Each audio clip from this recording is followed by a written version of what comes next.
This is the example problem for Unit 2 in the calorimetry section.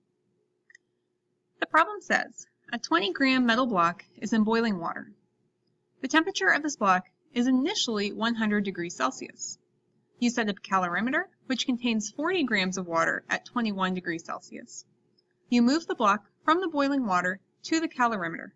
The final temperature of the water and the block in the calorimeter is 30.5 degrees Celsius. The specific heat of water is 4.18 joules per gram degrees Celsius.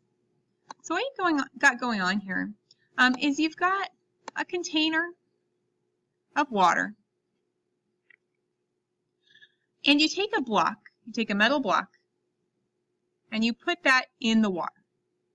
Energy moves from the block, which is really hot, to the water, and they end up at the same temperature, 30.5 degrees Celsius. And you can figure out how much energy went from the block to the water. So let's figure that out. All right, first we've got 20 grams as the mass of the metal block, initially 100 degrees Celsius.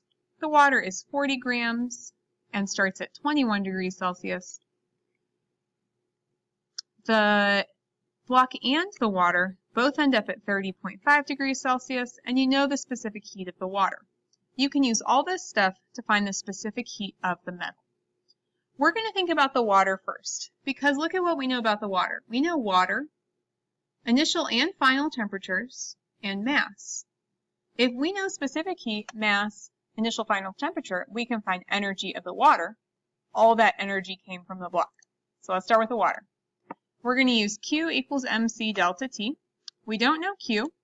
We do know the mass, it's 40. We know specific heat, 4.18. And then we have change in temperature. Final, 30.5 minus initial, 21 degrees Celsius. The change in temperature is 9.5 degrees Celsius, so you multiply 40 times 4.18 times 9.5, and you get the energy that entered the water was 1,588.4 joules. Now that energy entered the water but left the metal. So we're going to use Q equals mc delta T for the metal, and we're going to take this value and we're just going to make it negative because this energy entered the water, left the metal. So negative 1588.4 equals 20. That's the mass of the metal.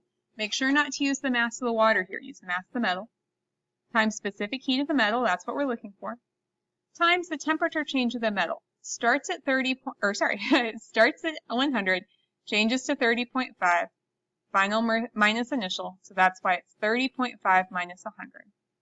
30.5 minus 100 is negative 69.5. Multiply that by 20 to get 1,390. Divide both sides by negative 1,390.